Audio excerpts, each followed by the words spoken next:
all your purchase orders are heretofore canceled. You do whatever it takes to make sure you make payroll. And if you can't sell it, nobody's going to be happy.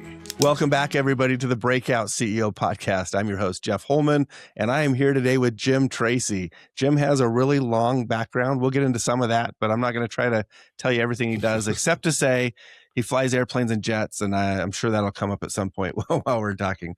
Jim, it's really good to have you here on the show. It's awesome to be here, man. I'm thrilled to be here. It's a treasure. Oh, it's fantastic. It's so good to talk with smart people who've done really cool stuff in business and in life. You know, we were just talking in some of our kind of precursor questions, and you are not, you're not one of those guys who's just business, who just sits down and does business and family happens outside. Clearly you're somebody who is balancing a lot of things. And from what I've, talked to you briefly, at least, it sounds like you've got, some really good priorities going on that your family is probably really happy with. Yeah, I think that, well, when you have as many kids and grandkids as I do, you better add some balance. Otherwise you'll get in trouble pretty quick. Yeah. I just juggle in birthdays, man. It's enough to keep your calendar full. You need an executive assistant just for the birthday calendar. Right. That brings up an interesting point. A lot of people ask me what the most important thing I did as CEO was. And I would sit down at the first of every month and I would write a birthday card, a handwritten personal birthday card to each and every employee of our organization. Oh, really? And I have literally had grown men come up to me and throw their arms around me and hug me and let me know that they hadn't gotten a birthday card before. And really, and I still, to this day, I get people who come back to me and they're like, it meant so much to us when you did that. And so any CEO out there, if you want to develop a culture in your family, in your business family, you let them know that you love them. And one of the ways to do that is have your executive assistant put together the envelope for you. You go find out something about each and every employee and jot them a note, man. It means the world to them. Oh, that's such I haven't heard anybody say that suggestion before. Yeah. It reminds me though, my wife reconnected with some family who didn't know that her grandma had been born from a family in Greece. He was here in the US temporarily, 20 years he was here. Yeah. Had a wife, had a child, gave the child up for adoption. Anyway, we reconnected and we're like, hey, we're part of your family, and they had no idea. But we connected eventually with essentially a great uncle in who lives in Toronto now. He lived. We met him briefly before he passed, and he ran like a lot of the Greek community there. It was just very influential in the Greek community. But we went to lunch with him the first and only time that we met him in person. We went to lunch with him, and it was us and him and his wife and his wife's niece and husband. Anyway, they treated us fantastic. A bunch of Greek food. If you've been to Greece, you know how much food was sitting on this table for 6 of us. It was like food for 20. But this man came up, and I'm sorry to go off on a tangent here, but your story about the birthday cards reminds me. This man was sitting we had an early lunch, and they were elderly, and it was their lunchtime. So we were sitting there, and there's this other elderly man and a friend or somebody sitting at a booth back there. Eventually this man, who must have been 6'5", 320, comes up and he says, hi, Kostas. That was his name. And he was probably 5'4" or something like that. And he goes, hi, Kostas. And Kostas just reaches over, grabs his hand, just holds on to it, kind of like you picture maybe the Godfather holding on to somebody's hand. And this man just broke down, and he just said, I have to tell you, like it was so important to him. Kostas was so important to him that he wanted to tell us, random people who he didn't know us. He just wanted to tell whoever was sitting at the table with Kostas what an impact Kostas had on his life. As I think he was like the editor or owner of a Greek newspaper, and whatever else had happened. And so your story of that, where, a grown man coming and expressing emotional gratitude for what's happened. I had this distinct picture in my mind of Kostas and this larger man. And he literally broke down in tears because it meant so much. Have you seen things to that kind of that level? Is that what you're talking about when you say, I am that, yeah, and that, what a cool picture that you just painted with that. I can't help but think about, the as I look across the generational, and they call it a generation gap. hmm, Um, at what we would call affection, they might call connection, but it's the same thing. It's the same thing, and I often, like when I talk to groups. Uh, Invariably, there's a difference in the age demographic of the group. yeah, And what I tell them is, like, my grandfather was born in 1903, and my youngest, now my great grandson, will be born in 2026. hmm, Look at the span of that generation. I've got more generation gaps than they've got birthdays. yeah, And as I look at that, I've gotten along with every generation. We don't have to not get along just because we're a little older, a little younger. We can yeah, actually choose to create connection. And it happens through things like birthday cards and hugs. It's so simple. And when we listen, it makes all the difference in the world. Especially us old guys, like, have to learn to be generous listeners. yeah, yeah, for sure. Well, what was give us maybe some context. What was the setting, or when did you find yourself as a CEO sitting down to write these birthday cards? Tell us more about the business or the businesses that you've been running over time and had the pleasure of working with people and giving them birthday cards. Yeah. Well, with the birthday card specifically, we started a telecommunications infrastructure business where we constructed and maintained wireless infrastructure, in primarily at this point in Washington Okay. State. And I walked out in the shop one day, and there was this kid I didn't know, and I said, "Hi, can I help you?" And he looked at me, and he kind of got a smirk. He's like, "I work for you."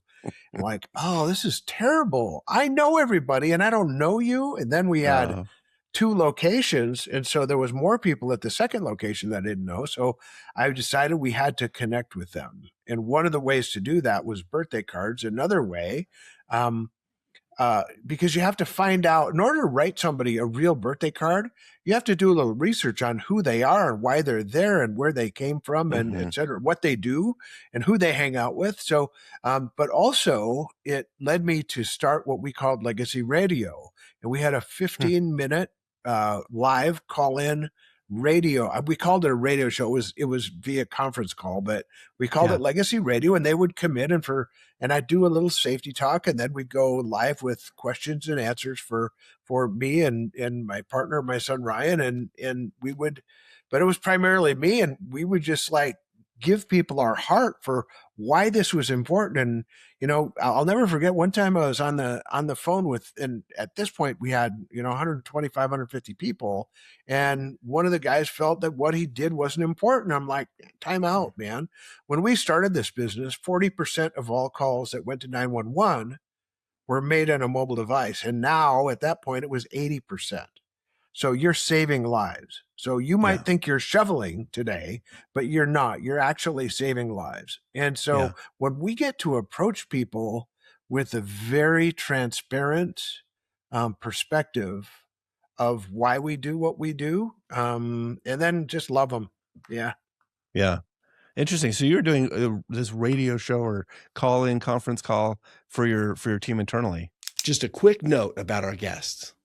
I host the Breakout CEO podcast to share behind the scenes insights from scaling businesses.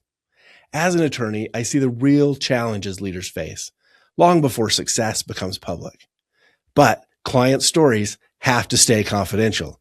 So we invite guest CEOs to share their own moments of struggle and success. I'm so grateful to our guests and my team at Intellectual Strategies for making this show possible. Now, let's get back to the show. Well, and then it went bigger than that. And so that the live part was really funny because this guy Scott, we call him Mac Daddy G. So he was kind of the producer of it, and he said, "Yeah, boss, I don't want you to go live." I said, "Why not?" And he said, "Well, people are going to ask you questions you aren't going to like." And I'm like, "I think I can handle it." So Yeah. very first day, somebody gets on and they're like, and when they don't know you well, because it turns into Mr. Tracy. So they're like, "Mr. Uh, Tracy, I was wondering what you make." And I said, wow, great question. How much do you make? And he said, well, I don't want to say in front of all these people. I said, me neither. Next question. It worked out. But then we merged into another set of companies by virtue of private equity. And then it became a live I'm sorry, a recorded version with, then we added video to it.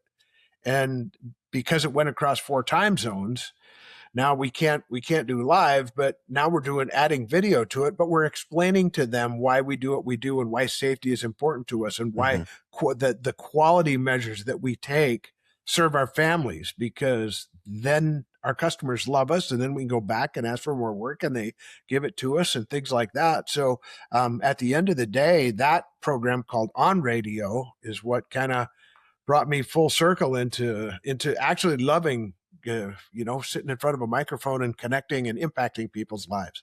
Yeah. Yeah, because you do your own podcast now. You've is it Yeah. 350 episodes or somewhere in there? Well, the current one that includes Legacy Radio and On Radio, but the current one Yeah. we're 100 episodes in. So Oh, yeah, fantastic! That's yeah. fantastic. Well, so give me a flavor for what's the breadth or kind of the range of businesses that you've been involved with and led throughout your career. I kind of look at it as three separate and distinct careers. Okay. And the first one was very short, but I learned so much. I had a beautiful man as a mentor. His name was Leroy Lundell, and his son Tom was also my mentor. And they taught me so much about business. And in a year and a half, they taught me more than I learned in 4 years in business school. Yeah. So and it was all practical. And so I owe them so much. We actually took flexible materials like foam and sponge rubber and gasketing and materials like that, and we die cut them, and formed them for original equipment manufacturers like John Deere and Whirlpool and people like that. But they taught me more about how to have a business perspective that was long term. Hmm. And then I got into construction products as a manufacturer, and learned how to actually sell into the distribution channels, something that you manufactured, and that took me out to the Pacific, and even to the Pacific Rim, where we sold in Japan Hmm. and Korea, and did a lot of that for. There's about 20 years of making sure that America was getting built right, and then Japan was getting built right, and Yeah. and so those engineered wood products, that's what I was doing. And my son was kind of enamored with the tower business, and he asked me to come out on a job site, and I did. And I came out to his job site, and I had done towers when I was a kid for power lines, We're and I talking looked at what they radio, were. cell towers, those types of towers. Those were for power lines. The new ones were for cell towers and things like Hmm. that, and public safety and things like that. Radio broadcast, yeah. Yeah. And so the new version of it was cell towers. I went out to his site, and they were not doing much safe. And so I challenged him a bit, and I sunk my spurs into him pretty deep one night, saying, "You got to quit this, man. Somebody's really going to get hurt." And he said, "Well, if you're so smart, let's do it ourselves." And that launched, literally at our dinner table, a little company called Legacy Telecommunications. And Wow. that's gone from one company to now 8 companies together that are banded together under a private equity ontivity banner. Hmm. And I'm still an investor. I'm no longer actively involved in that. Yeah. I'm retired to work harder doing books and speaking and things like that. And but it was a fantastic business. It just really was, and we hit it at the right time. Better be lucky than good. So were you most influenced by your son saying, "Let's start a business"? But you had a business before, the engineered wood business, right? Hmm. So at what point did you say to yourself, "Man, I think I could run my own business"? Is it because you had great mentors at that first career stage that you had, or was there something from your childhood where you were I drawn don't to know, it? man. I have just always had the itch to do it myself, Yeah. and having that, I think I would say, rather than saying I was naturally an entrepreneur or anything like that, I, Hmm. I would say that I was expected. I came from a family of 8 kids, Okay. and you were expected to be a leader. And so we had 7 boys and 1 girl, and Hmm. are my siblings. And in each and every case, all of my brothers and my sister are leaders in their respective fields. And it doesn't matter whether it's healthcare, education, the retail grocery business, or software as a service. Anything that we've done, they've all, I mean, I've got brothers in 4 different fields who had led the trade organization for their entire industry. Hmm. And they're all 4 different industries. So I guess leadership is the word that I would use, was expected of us. Um, and I would say my mom, as much as anybody, expected that. Is that a retrospective that you're like, are you just looking backwards and saying, man, we all became leaders and it probably came from these things? Or was there actual discussion growing up? Because I come from a family of 7 kids. There are Hmm. 4 boys and Right 3 on. girls in our case. So you got us Yeah. beat a little bit on the boys and the total total numbers. But you know, I look back and you know, we got smart siblings and so but I'm not sure we ever had a conversation in our family that said, "Hey, you know what? You need to be a leader. You need to lead out." So, is this just looking back, or was there actual conversation at the dinner table, or you know, when you're doing your chores out in the yard, whatever, and they're like, Yeah. "Hey, Jim, you gotta learn this because one day people are going to rely on you." Yeah. I remember conversations with my grandfather, who Hmm. had incredibly high expectations for me. And those were individual, but I can remember my dad. You talk about the dinner table. I remember him saying, if you're going to, I don't care if you dig ditches, but you better be the best ditch digger that there ever was. And those type of conversations were real. And then he would volunteer us. He had a fellow that got hurt on a farm, and we were expected to go out and do the farm labor. I mean, I had no experience doing it, but if you're going to shovel manure, you better be the fastest manure shoveler, and that's what we did. And then we picked rock, and this sled would go along this pasture, and you would pick up rocks and put them on the sled. And it didn't. I was on the younger side, but I was expected to keep up. And Yeah, so it was more than just hard work. I would say it was leadership and an expectation of your own performance, and looking internally, that was crafted in us. So, and yeah. I guess that's the only way I can explain it. Just innate part of being in the family. Hmm. That makes sense, and it Yeah. seems to have worked out that everybody caught on to the gig, and they're pulling their Yeah. weight. Oh yeah, and I don't want to short suit my sister Connie in any way, shape, or form. She was a mom and raised up all of her kids, and then she went back to college and got a master's, and she Hmm. created the Battle Creek, Michigan Math and Science Center, and did some of the most the teaching and the administration of some of the most gifted students in the state of Michigan. And Wow. so, and she led that from its inception all the way through until she retired. So it's something that's, I think, it was expected of us, and hopefully at the end of the day we can look and say, hey, mom, dad, we made you proud. Yeah, yeah. I'm sure you have. Yeah. What's a way that some of those maybe, childhood lessons or, you know, practices have shown up in your business? Where have they Mm, because this is all you know, the podcast that we're on now is all about helping CEOs who are trying to grow businesses, you know, they come up on these obstacles that we already mm, talked about in our other segment about turning obstacles into, opportunities, really breakout moments, right? mhm. Is there a way that some of these characteristics or these experiences you had growing up have led to breakout moments in your business? I think so. I think if you look at a really pragmatic way to build a great culture in business is to simply be kind. Mhm. And being kind doesn't mean you have to be soft. And being kind, it doesn't mean you have to be, a marshmallow. It means that you have to be honest and truthful, and do the kind of things that you would want done to you. It's kind of the, J.C. Penney's golden rule. Yeah, Do unto others. And as I look at that, even though that's true, there were high expectations, and especially going forward in a pretty competitive business, that crafted in me a desire to create high expectations for my people.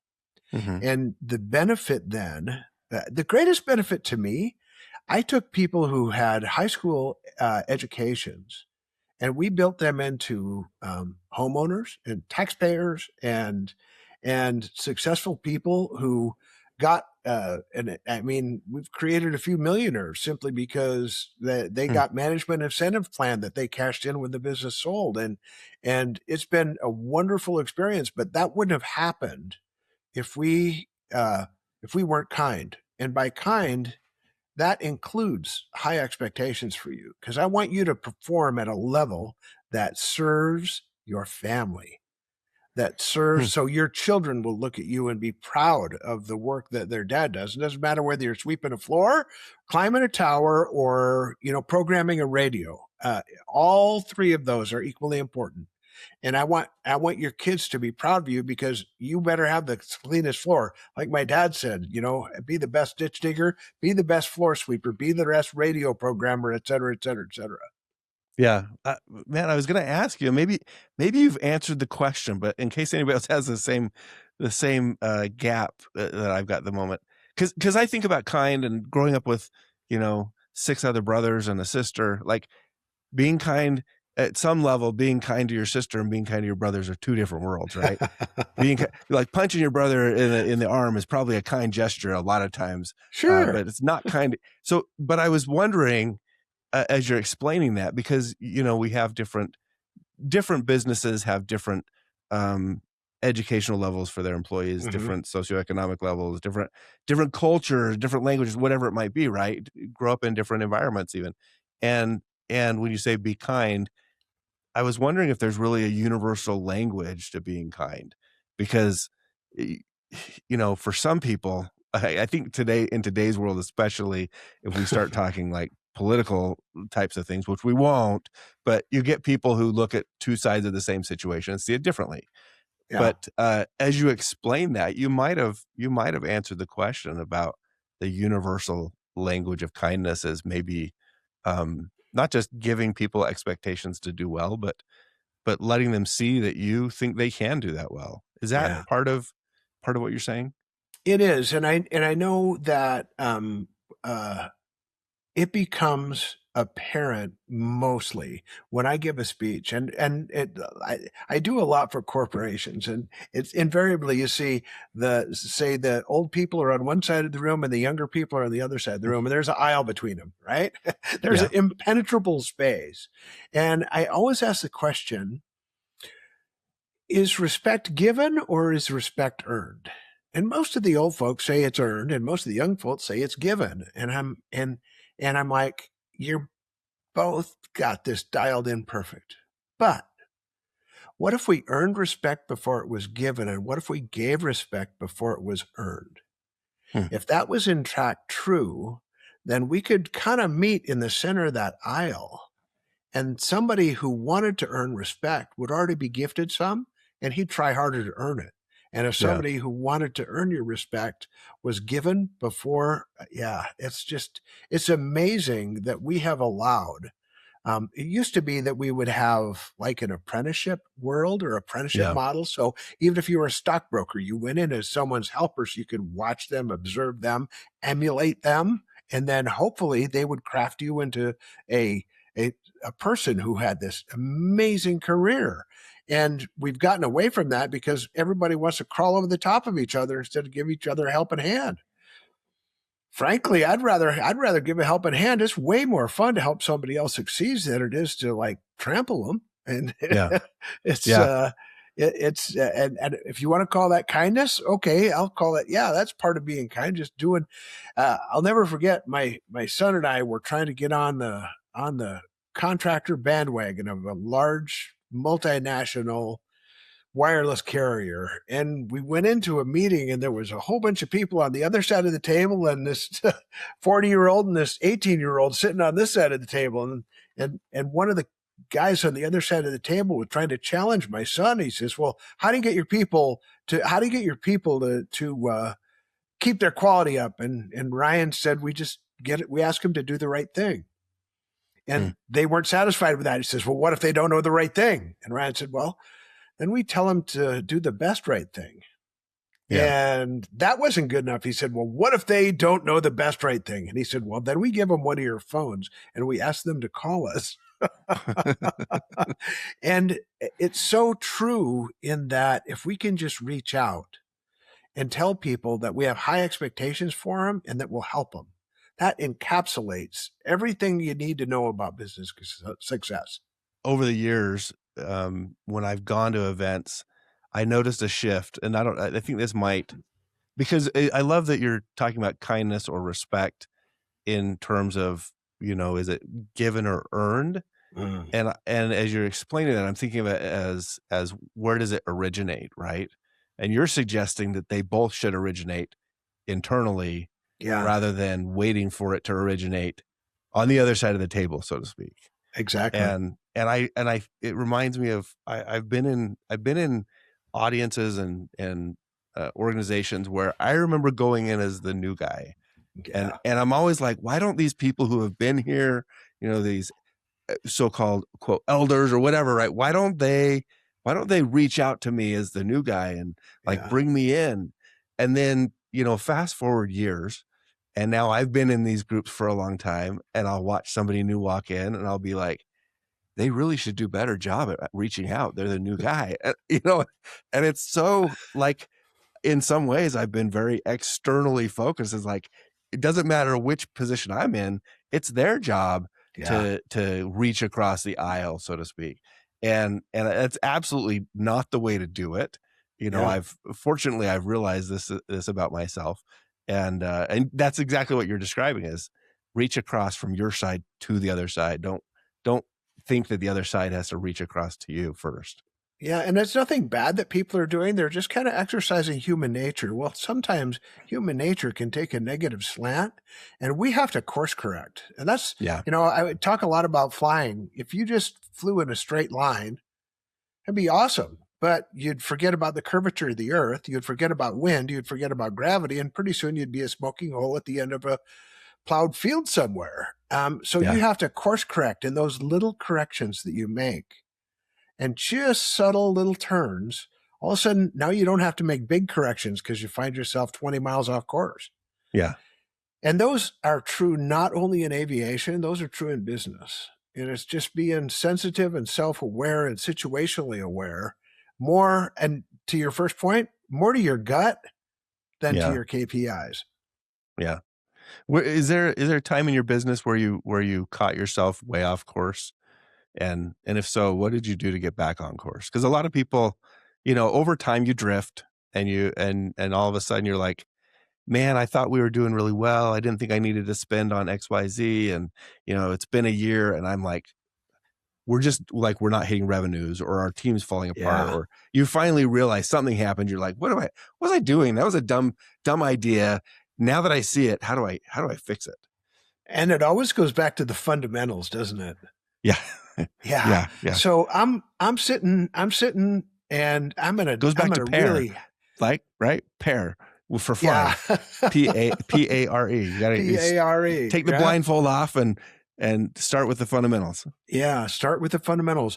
But we've got this cool business going, and I'm really happy because I set it up where we would grow at 15% per year with a 15% earnings, and that way we could finance our own growth, and we didn't have to rely on leverage, and it was awesome, and we were doing great.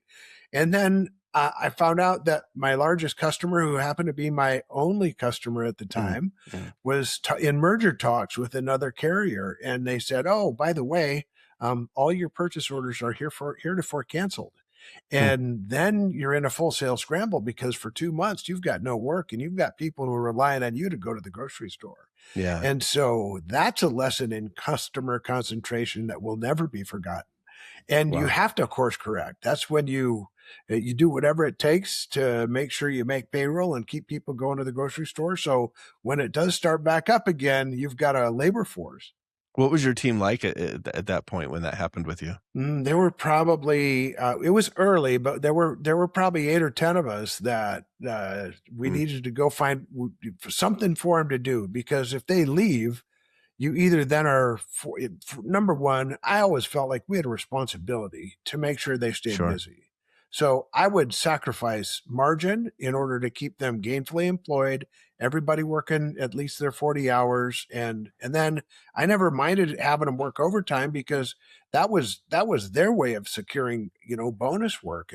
Yeah. But it was pretty awesome. But all of a sudden you got 10 guys. Now you got to find something for them to do, and you've got nothing and nothing. And that will wake you up in a hurry. How did you navigate? Like what, like, were you able to resecure contracts?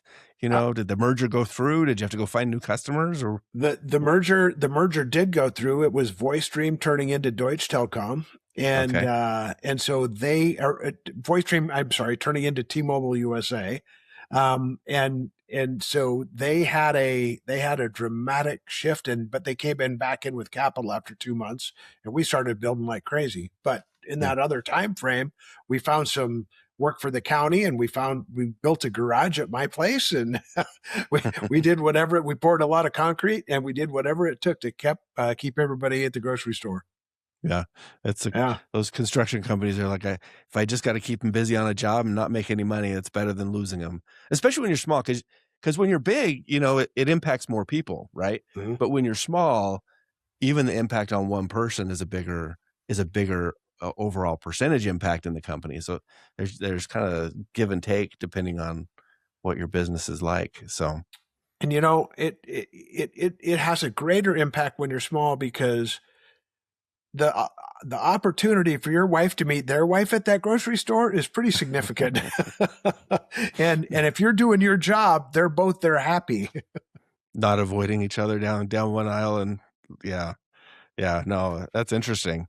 Well, how else have you seen successes in your business, either through kindness or respect, or what are like, if you were starting a new business today? I know you're kind of just, you've done your businesses, you're investing, you're hanging on, you're speaking, but if you were Yeah, to start a business today, how would you, or if you were speaking to a room full of people who are starting businesses, they're behind yeah. you, maybe a ways behind you, what Hmm. would you say would be the takeaways that you would suggest for them to think about as they're starting that business, going through that 6 to 10 phase, or that 1 million to 5 million phase? Like, Yeah. what are those levers they should be thinking about that maybe they wouldn't think about until they run into a customer concentration issue or something?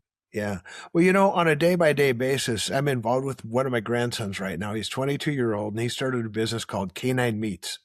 And he Okay.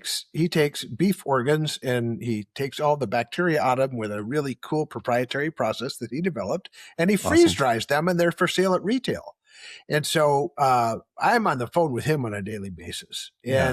And number one, I would say make sure that if you're dealing with something where there's intellectual property of any kind, protect yourself, because it's a copier's market and they'll come after you. But number two, be technically illiterate, or to be technically literate, not Uh-huh. illiterate, literate, so that you can use all the tools at your disposal and readily. But perhaps more important than any single thing is, if you cannot sell whatever it is that you produce, whether it's goods, whether it's services, whether it's B2B or B2C, if you can't sell it, nobody's going to be happy. And Yeah. I mean the people that you work with, the people that work for you, the people who invested in you, it doesn't matter. You have to be able, especially as the leader of that business, if you can't sell it, nobody should be able to.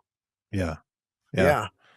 So you got to have that belief in not just the market's there, but you got to be the guy who knows how to sell it, the lady who knows how to sell it. So And we focus a lot of times, especially in the investor pool class, as someone, hey, I have to be able to stand on an elevator and give my pitch.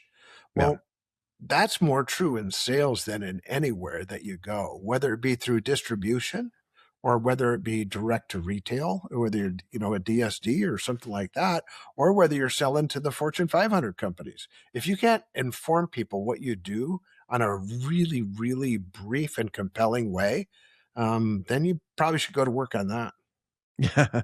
Or if you're in an industry where the entire industry can't sell it, uh, like I'm thinking back about NFTs and stuff like that. It's like, well, what is that? Is that real? And is that a real industry? What's going on? I don't Yeah. know if those are still out there or not. I don't hear much about them though these I don't days. know. All I know is that when the people at Kodak said that we're staying in the film business because that electronic stuff will never work, they probably made a poor decision. So be looking ahead too. Yeah, for sure. For sure. Well, this is awesome, Jim. I really appreciate you coming on and spending some time with us, sharing. Maybe give the audience a little bit, because we might have some people out there who say, "I really like what Jim's saying. How do I hear more of what he's got to say? Either reading one of your books or uh, getting you in to speak with him. What would that look like?" Well, I think probably the easiest way to hook up is thejimtracy.com. Pretty Okay. easy website, Jim Tracy, because there was a guy who's a Colorado Rockies baseball coach who's more famous than me. So I'm the Jim Yeah. Tracy. Maybe should be the other one, but and YouTube or Amazon, Building Men is the name of the book. And yeah, pretty easy to find. Tell me a little bit. I did mean to ask about that book, so I'm really glad you brought it up. Tell me a little bit about the book. Okay. I found that as I looked back across my life, there were individuals who invested in me in a significant way. Hmm. So, and they didn't have to, certainly. They didn't, a lot of times didn't have the time or the energy if they did anyway. And they gifted me with certain either skill sets or characteristics that made my life better and made the people around me's life better. And so my way to say thank you and to share those messages and to share those character traits like integrity and I got a whole list of them, encouragement, and there's a teacher that I talk an awful lot of, and my brothers are in that book or my siblings, I should say, and my kids even. So there's literally 6 generations of people in that book. And all those character traits point to 1 or 2 individuals and say, if you do what they did, it will help someone. Yeah, well, I love that. Yeah. You've really brought in the family aspect of this, even from our earlier questions through explaining your book. I mean, that's clearly a central part of your life is building this for your family. Like I mentioned before, some people build their business for the wealth or the money or the financial independence, or even sometimes they say, for my family, but we all know it's not for their Yeah. family. They're building it for Yeah. themselves in some fashion. But you seem to really have a hyper focus on the family side of it in a Well, genuine way. I really appreciate you not only saying that but noticing it. I will never forget the time. It was a tough time when there were tough times coming up in our business, and my Yeah. son came to me one time and he said, "Do you know why you're my best partner?" And I'm like, "Well, I mean, I'm your dad." And Yeah. he Yeah. said, "No," he said, "You love me more than money." And I'm Oh, like, wow. that's what business should be about. Because if we build cultures where we love the people there, regardless of whether they're our son or not, if we love the people who actually empower our businesses more than money, can't help but win. Man, I love that. And it brings Yeah. us back to, you know what? We probably all better start writing birthday cards to those people around us.